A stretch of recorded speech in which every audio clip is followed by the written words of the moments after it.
इससे पहले कि मैं कार्यक्रम की ओर आगे बढ़े, ये भारतीय फाउंडेशन की तरफ से ये पेरेंट्स को भी मैं थोड़ा सा ये अवगत करवाना। सबसे पहले मैं घर से शुरू करता हूँ। बच्चों की अवेयरनेस के लिए तो हम कह रहे हैं, क्या कभी पेरेंट्स ने सोचा है कि कहीं वो तो किसी नशे के आदी तो नहीं है? अगर पेरेंट्स आदी हैं तो अपने बच्चों को कैसे कंट्रोल करेंगे, मैं ये सोचता हूँ। तो पेरेंट्स को भी अवेयर होने की बहुत जरूरत है। मुझसे पहले एक वक्ता ने कहा कि पेरेंट्स अपने बच्चे पे नजर रखे, वो जनरल बातें हैं कि बच्चे के हैबिट्स में चेंज आई है, बच्चे के खान पीन में चेंज आई है, बच्चा मोबाइल लेके सेपरेट बैठा रहता है। मैं आपको अपने टाइम की बात करता हूँ कि हम लोग भी ऐसे ही आज से 20-25 साल पहले स्कूलों में पढ़ते थे, लेकिन हम लोगों का एक्सपोजर इतना ज्यादा नहीं था, क्योंकि उस टाइम पे इंटरनेट नहीं था, स्मार्टफोन्स नहीं थे, एजुकेशन का सिस्टम ऐसा नहीं था। अब तो एजुकेशन जैसे कोविड हुआ उसके बाद तो ऑनलाइन मोड में हम लोग चले गए, ऑनलाइन मोड में एजुकेशन आने लगी। लेकिन उसके साथ साथ आपने कभी सोचा है कि मोबाइल पे या आपके लैपटॉप पे और भी साइट्स हैं, क्या बच्चा उनको दुरुपयोग तो नहीं कर रहा? क्योंकि वो चीजें इतनी कैची होती हैं कि आपको पता ही नहीं लगता कि आप कब उसमें इन्वॉल्व हो जाते हैं। तो जो भी पेरेंट्स ने अपने बच्चों को मोबाइल दिए हुए हैं, कृपया करके उस पर चेक रखें कि हमने यहाँ पर बहुत सारे केस देख लिए कि मोबाइल का बहुत दुरुपयोग हुआ है, और बाद में बड़े बड़े केसेस जो है वो मोबाइल के थ्रू ही क्राइम हुए, और वो बाद में जो है हमने सॉल्व भी मोबाइल के थ्रू ही किए।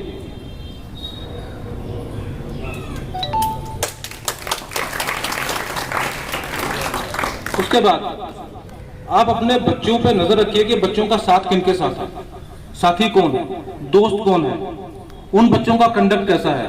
क्योंकि मैं एक यहाँ पर पुलिस गांधीनगर में एक ड्रग एडिक्शन सेंटर भी चला रही है, और हमारे पास काफी केसेस आते हैं। जब हम उन लोग की हिस्ट्री पर उनसे बात करते हैं, उनकी हिस्ट्री लिखते हैं, तो मेजॉरिटी केसेस में ये होता है कि फ्रेंड सर्कल के कारण ही लोग इन्वॉल्व हुए हैं। पहली बार ऐसे ही चलो ट्राई कर लेते हैं क्या चीज है, मगर आहिस्ता आहिस्ता कब वो इस नार्कोटिक्स में चला जाता है बच्चे को पता भी नहीं चलता।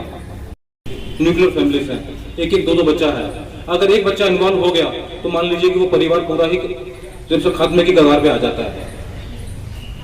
तो मैं जो भी ड्रग्स से एडिक्टेड कोई भी अगर आपके नोटिस में है, तो मैं आपसे रिक्वेस्ट करूंगा कि बिल्कुल शर्म ना करें, हमारे पास लेकर आए।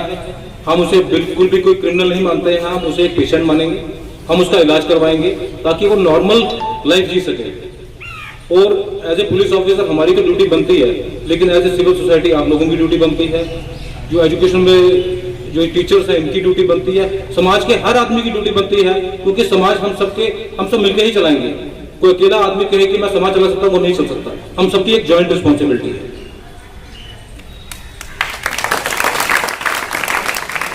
बच्चे का नाम था गणेश, उसने कविता पढ़ी, उसने पूरे का पूरा सार ही उस कविता में डाल दिया था कि हम तो उस चीज में के लिए पछता रहे हैं जो कि हमने खुद ही की है। अब मैं उसको उतनी सी तरह बता नहीं पा रहा हूँ क्योंकि वो बहुत ही अच्छा वक्ता था, उतना अच्छा वक्ता मैं हूं नहीं।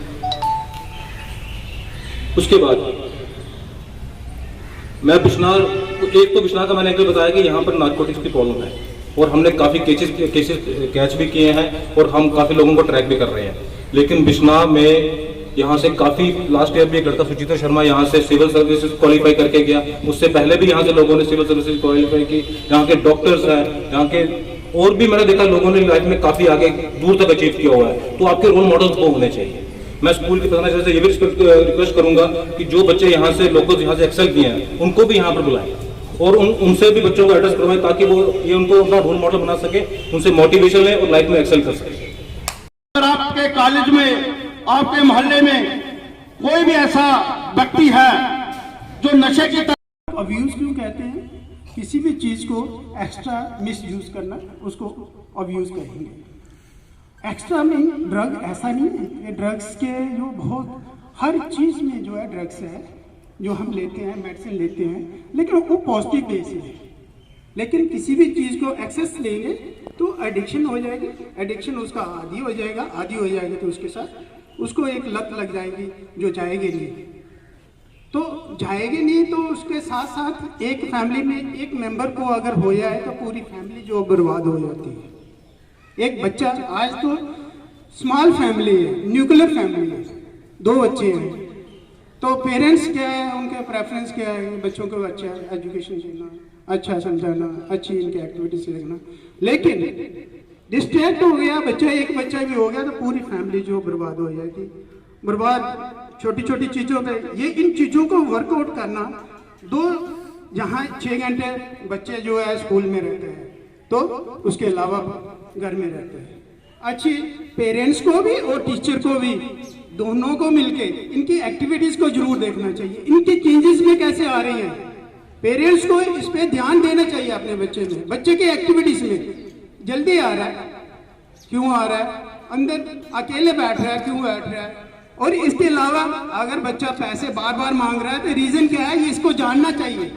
ये खतरे की घंटी जो जब बज रही है ना, इसको ध्यान देना चाहिए, इसको ऐसे नहीं छोड़ना चाहिए, क्योंकि ये एक अलार्म है आपके लिए कि बच्चों की एक्टिविटी, बच्चों का थोड़ा सा भी 19-20 का होना, आगे पीछे जाना, इस तरीके से गलत साइड लेट नाइट को आना, तो कहीं ना कहीं उसकी एक्टिविटीज में जो चेंजेस आ रही है, तो पेरेंट्स को इस चीज का ध्यान देना चाहिए। यहाँ के प्रिंसिपल मैडम को और उनके पूरे स्टाफ को, और आज यहाँ पे आए हुए हमारे एसपी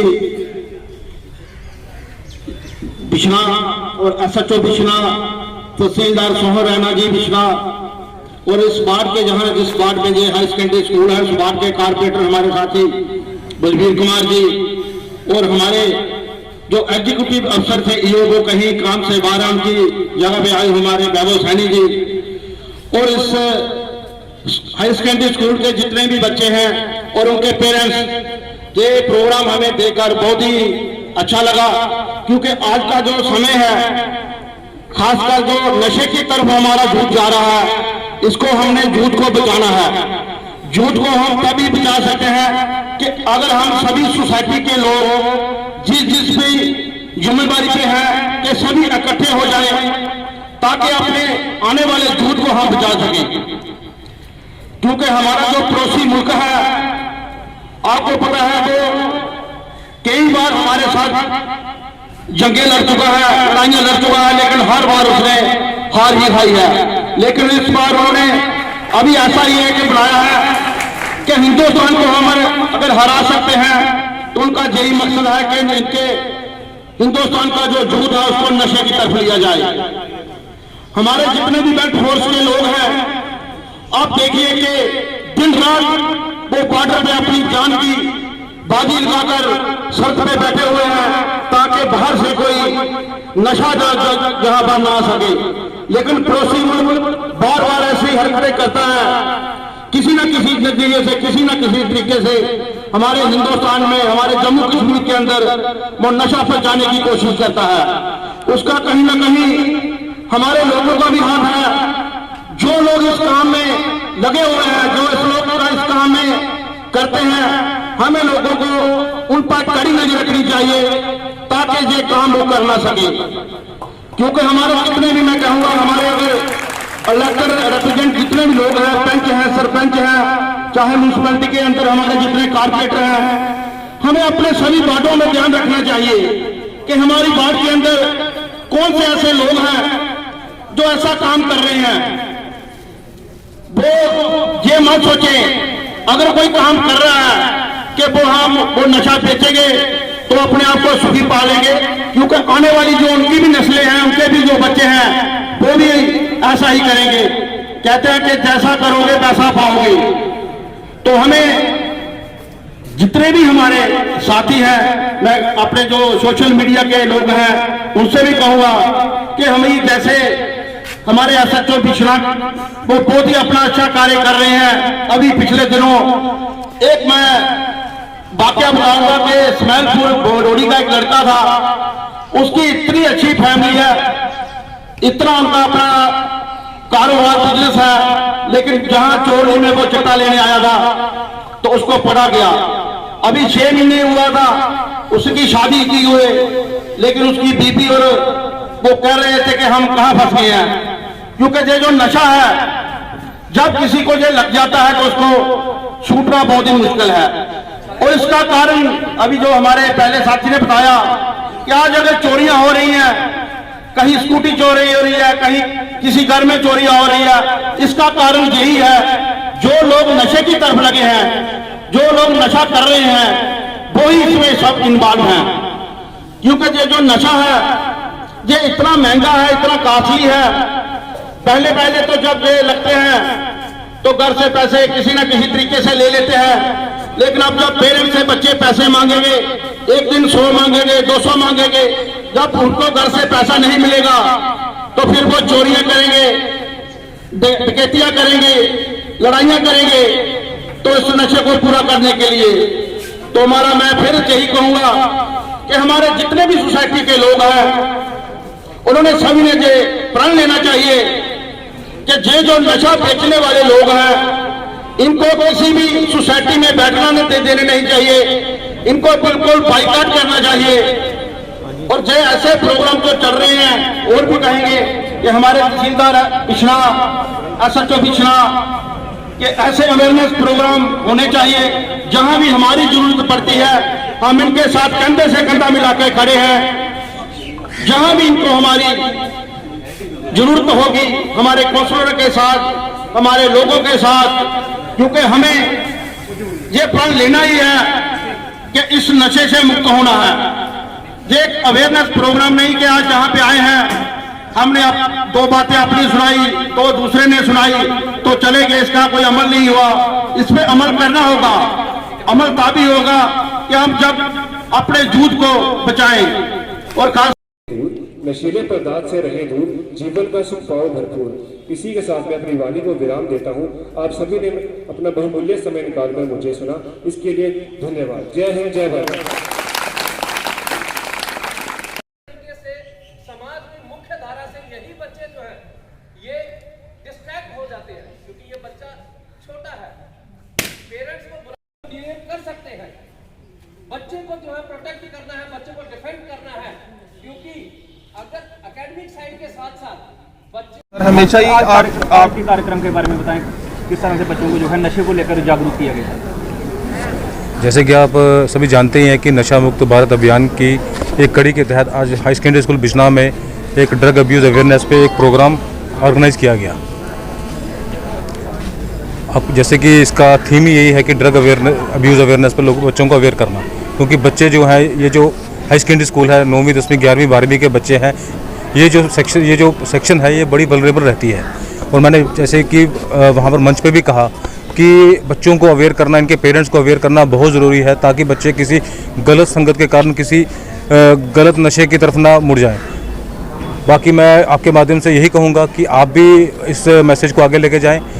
नशा मुक्ति का जो अवेयरनेस का जो मैसेज जो गवर्नमेंट की तरफ से है उसको आगे और फैलाएं, ताकि हम अपने समाज को नशा मुक्त रख सकें। अभियान तो लगातार चल रहे हैं, लेकिन बिछना लगातार नशे से भरा हुआ है, इसमें कोई कमी नहीं दिख रही है नशे में। नहीं, मैं आपकी बात के साथ पूरी तरह एग्री नहीं करता हूँ। बीच में नशे के काफ़ी हमारे पास रिपोर्ट्स आती हैं, कार्रवाई भी हो रही है, काफ़ी लोग हमने पकड़े भी हैं। आप ही दिन प्रतिदिन अपने माध्यम से, प्रिंट मीडिया से, सोशल मीडिया से बताते हैं कि हमने कितने लोग पकड़े हैं, और जैसे ही हमारे नोटिस में कोई भी आता है तो उसके खिलाफ तुरंत कार्रवाई की जाती है। मैं आपके माध्यम से ये भी कहूँगा कि अगर आपको लगता है कि कोई बच्चा अफेक्टेड हो गया, हमारे नोटिस में लाएं, आप ओपनली ना आए, ताकि हम उसका इलाज करवा सकें, उसको क्रिमिनल ना समझे, उसे एक पेशेंट समझें। धन्यवाद।